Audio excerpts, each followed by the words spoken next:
E em entrevista concedida ao jornalista Tiago Berraich, aqui da Jovem Pan, o cientista político do IBMEC de Belo Horizonte, Adriano Cerqueira, analisou o cenário político do Brasil. Ele acredita que a polarização acirrada entre direita e esquerda, que começou nas manifestações de 2013, não deve ter fim ao longo do governo Lula. Vamos acompanhar. Foi o ano em que as redes sociais invadiram a política, por assim dizer, né? Vem para a rua, né? Vão lembrar um anúncio, né, de uma indústria automobilística, né, que pegou, porque da época que ia ter a Copa das Confederações, e aí durante umas 3 semanas, milhões de brasileiros todos os dias iam para as ruas fazer todo tipo de reivindicação. E os conservadores já estavam fazendo parte desse grupo, né, estavam engrossando esse meio, e eles foram aparecendo também institucionalmente nos processos eleitorais, tanto municipais quanto estaduais e da própria governo federal. Então, Dilma, com muita dificuldade, conseguiu se reeleger em 2014, com o país já dividido. Ela teve um percentual do eleitorado próximo dos 40% votando nela, um número baixo. E ela, né, era a reeleição dela, ela não conseguiu superar, né? Em 2016, as pessoas que estavam nas ruas, que não deixaram de ir para as ruas desde 2013, né? Elas derrubaram, né, legitimamente, de forma constitucional, através de um processo de impeachment, o governo Dilma. O Temer teve dificuldade de governar por conta também dessa mobilização. A mobilização esteve presente durante todo o mandato do Bolsonaro. Inclusive, parte dessa mobilização de rua dos conservadores sustentou o governo, né, por conta das dificuldades extremas que ele teve de governar. E não há nada que indique que vai acabar agora. Vamos lembrar que no segundo turno, Lula teve 38,5% do eleitorado votando nele, enquanto Bolsonaro teve 37,2%. Ou seja, e no último Datafolha, né, de dezembro do ano passado, Bolsonaro alcançou 39% de aprovação em conceitos ótimo e bom de governo. Então a gente vê que esse número aí próximo dos 40%, anti-Lula, anti-PT, existe. Não vai sair das ruas tão fácil, tão cedo. A gente vê vários manifestantes que estão próximo dos quartéis, né, para se sentir um pouco mais abrigados nas suas demandas, né, legítimas, a maioria, algumas são mais exageradas, mas enfim, é manifestação popular. Então, Lula vai ter uma enorme dificuldade de governar. O Congresso não é o Congresso que se acostumou nos governos, nos mandatos anteriores. E por conta de tudo isso, eu acho que serão anos muito difíceis de governo do Lula. Ele pode optar pela negociação ou ele pode optar pelo caminho do autoritarismo, né, tentando calar de uma forma dura, autoritária, a oposição. Vamos ver o que vai acontecer. Sim, professor, só troca num ponto importante, porque se nós temos a polarização, ao mesmo tempo nós temos a rejeição, né? Então são 2 candidatos que disputaram o segundo turno, que um rejeita o outro, obviamente, o eleitor de um rejeita o outro. E aí é muito difícil que se aceite o resultado, ou que acredite, ou a pessoa passe a dar um apoio para o governo, para que torça, para que o governo dê certo, porque afinal são os interesses do Brasil.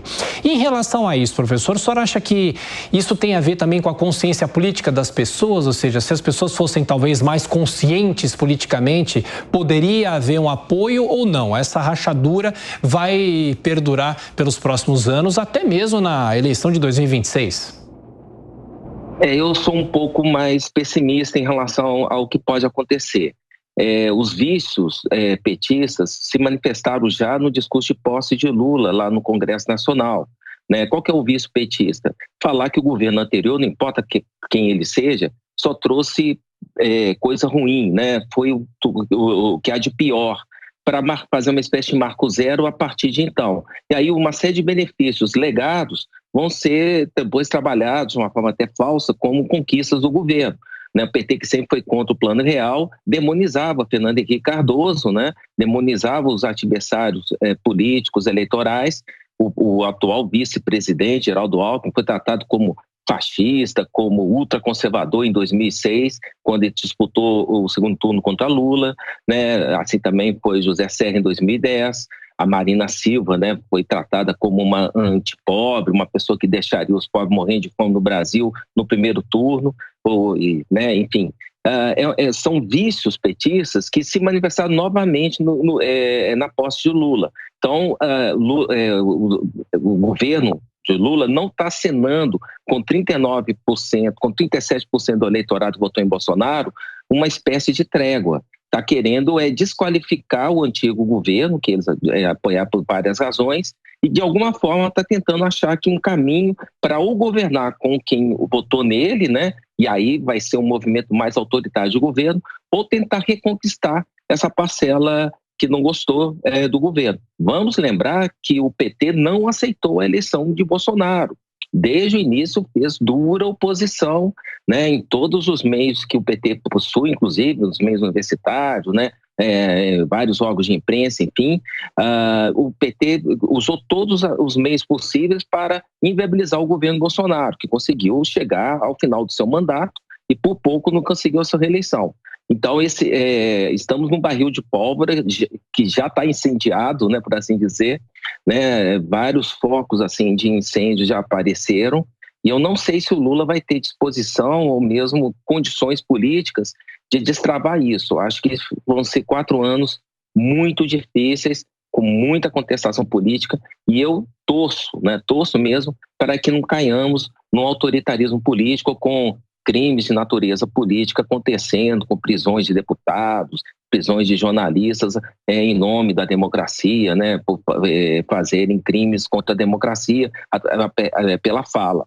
Então, eu estou muito preocupado com esse ambiente antagonizado e que indica que, pelo menos até o momento, não há sinais de que vai ser melhorado, vai ser minorizado, não. Sim, sem dúvida. Professor Adriano Cerqueira, uma vez eu vi uma análise de um cientista político que dizia o seguinte, que os termos direita e esquerda hoje são termos embolorados, né? Ou seja, claro que existem as posições dos dois lados, né? A participação do Estado, no caso da esquerda, e a participação do Estado, no caso da direita, mas eu não sei se o senhor concorda. São hoje conceitos embolorados que cada lado se digladia com o outro, dizendo, você é de esquerda, você é de direita, e tem, no caso da rejeição de Lula, eu não sei se o senhor concorda, o que é mais de se rejeitar em relação à questão da corrupção ou simplesmente pelo fato da esquerda? O que o senhor acha sobre isso? O que o senhor pensa sobre isso?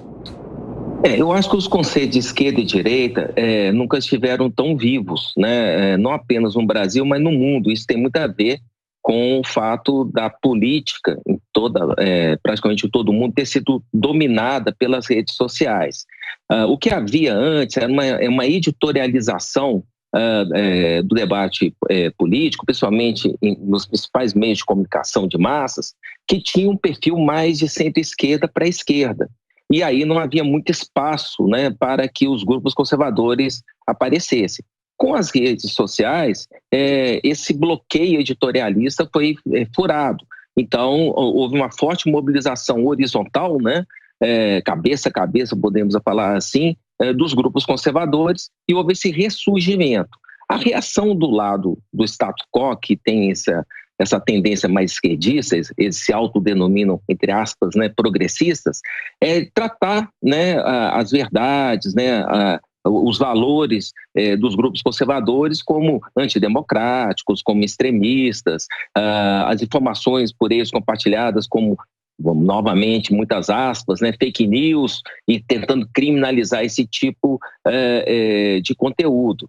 Então, a polarização que está tão visível hoje sempre existiu. O problema é que ela está mais visível agora, enquanto as redes sociais ainda forem um caminho mais livre para o debate político. Alguns países têm reagido de forma reacionária, e infelizmente o Estado brasileiro está nesse grupo, tentando bloquear perfis por conta das falas feitas e até mesmo criminalizando, né, com não apenas censura, mas também com prisão política, jornalistas, deputados, enfim, que professem determinados valores políticos. Não é um caminho saudável em termos democráticos. No caso do Lula, o Lula ele não é um ator novo, pelo contrário, é um velho político de velhos hábitos e também velhos vícios. Todo mundo sabe o que foi o primeiro e segundo governo Lula e o que foi o governo de sua sucessora, por ele escolhida, que foi a Dilma Rousseff. Tivemos a pior crise financeira da economia brasileira, né? A pior crise econômica do Brasil, que foi legada a Dilma no seu segundo mandato, que terminou em 2016. E tivemos um esgotamento da capacidade financeira do Estado, bastante endividado pelo modelo econômico, né, principalmente de Guido Mantega, que gerou, né, no segundo mandato do Lula e os mandatos, né, de Dilma. E o Lula, então, ele tem esse passivo muito conhecido, né, na história brasileira. Escândalos de corrupção, aliados muitas vezes com várias condenações em andamento, processos condenatórios em andamento e que muitas vezes não são finalizados como deveria. Ao mesmo tempo, o Lula que sempre gosta de fazer o nós contra eles, o Lula que se sente à vontade de ficar apoiado entre os seus aliados e desqualificar os seus adversários próximos. Muitos deles, não vamos esquecer, petistas, né? A própria Marina Silva foi durante muito tempo tratada como um adversário, quase uma inimiga do PT, desde que ela foi preterida por Lula para sucedê-lo. Então, é do perfil do Lula fazer esse nós contra eles, né? Ele aguça, ele acirra esse tipo de polarização. Então, por mais que ele fale em governo de união nacional, ele ao mesmo tempo está turbinando, né, o Estado dele, o governo federal, com iniciativas visando talvez a agir de uma forma mais autoritária e repressiva contra os críticos das políticas que, porventura, venham a ser adotados aí nesse novo terceiro mandato de Lula. Professor Adriano, o senhor vê realmente uma coalizão política que elegeu Lula? Porque a gente tem a Simone Tebet, por exemplo, que foi a principal representante da terceira via que não decolou, mas o senhor acha que houve essa coalizão e a montagem do novo governo com 37 ministérios reflete essa coalizão ou não? Reflete de uma forma improvisada, de uma forma que a gente vê em que está tentando ainda se ajustar alguma coisa. A Simone Tebet não ficou satisfeita com os rumos que estava sendo tomado, né? O quinhão, né, dos ministérios que sobraria para ela. Tiveram que fazer uma negociação para dar alguma força, né, no Ministério do Planejamento que ela assumiu, ter alguma importância na questão orçamentária e mostra exatamente a grande dificuldade de Lula, porque o PT é um partido que, historicamente, né, ele desenvolveu um apetite por cargos do Estado e por mais que Lula tenha criado 37 ministérios, vamos lembrar, né, que no seu segundo mandato, Lula teve 32 ministérios. Com Dilma, no primeiro mandato, ela teve esses mesmos 37 ministérios que o Lula tem agora. E no segundo, ela teve 39. Então, muita gente fala que tantos ministérios garantem uma adesão a esse espectro político amplo de apoio. Mas foi com 39 ministérios que a Dilma sofreu um processo legítimo e constitucional de impeachment. Então, não é garantia de que você vai conseguir ter governabilidade. O trato de Lula com o Congresso não vai ser fácil. Esse Congresso que foi eleito é um Congresso com um perfil mais conservador ainda. Partidos deputados, melhor dizendo, que antes eram chamados de uma forma meio desqualificadora, como baixo clero, hoje são alto clero, né? O centrão que o Lula conheceu, né, no início deste século não é mais o mesmo. O centrão está turbinado como grandes legendas partidárias. Os maiores partidos da Câmara hoje são de membros do antigo centrão e que têm nessa força, eles têm consciência da força política partidária deles e da necessidade deles entrarem num alto nível de debate político, em termos de negociação, com o Poder Executivo. Então, o Lula, para poder negociar uma pauta que lhe seja minimamente favorável de governo, ele vai ter que ceder pontos e vai ter que construir alguma adesão funcional com esse novo Congresso Nacional. Então, eu vejo muitas dificuldades pela frente para fazer conta de uma certa governabilidade mesmo tendo tantos ministérios. Tá aí, acompanhamos a entrevista de Adriano Cerqueira, cientista político do IBMEC de Belo Horizonte. Agora, Rodolfo Maris, ele tratou da polarização partidária, mas também ideológica no país, fez projeções e análises para o governo Lula. E eu queria questioná-lo em relação a esse processo, né? Essa polarização que ele mencionou. Você entende que o grande líder da oposição deve ser Jair Bolsonaro? Porque havia essa expectativa. O próprio presidente do Partido Liberal, Valdemar da Costa Neto, dizia que Jair Bolsonaro deveria liderar esse movimento de oposição ao governo de Luiz Inácio Lula da Silva. Mas agora muitos têm dúvidas se Jair Bolsonaro vai querer assumir esse papel. Qual é a sua avaliação? Eu concordo com eles. No seguinte termo, o Bolsonaro era o grande nome da direita. Bolsonaro, na verdade, ele tinha tudo para ser a grande oposição para daqui 3 anos e meio, 4 anos. Mas agora ficou a dúvida, né, sobre quem será esse grande nome. Nós não vemos mais o Bolsonaro, o cidadão de direita, aí falando já, né, dessa polarização que acontece desde 2013, como pontuou bem o doutor... Esqueci o nome dele agora, me fugiu o nome do nosso Adriano Cerqueira, isso. Ok, ele falou bem, polarização que acontece desde 2013, e nunca, desde 2013, teve-se um nome tão forte quanto o nome de Jair Bolsonaro. O que não se esperava de Jair Bolsonaro talvez fosse esse silêncio e essa saída repentina do Brasil. As pessoas esperavam que Jair Bolsonaro brigasse por elas, brigasse pelo Brasil e fosse a público, vestir a camisa que o colocou lá. Mas agora fica a grande dúvida, quem será o grande nome? O Valdemar Costa Neto ainda tem a esperança que o Jair Bolsonaro o represente dentro do partido, do PL. Mas o que falta, o que resta ainda é saber se Bolsonaro vai vir forte, porque as grandes acusações ainda estão por vir.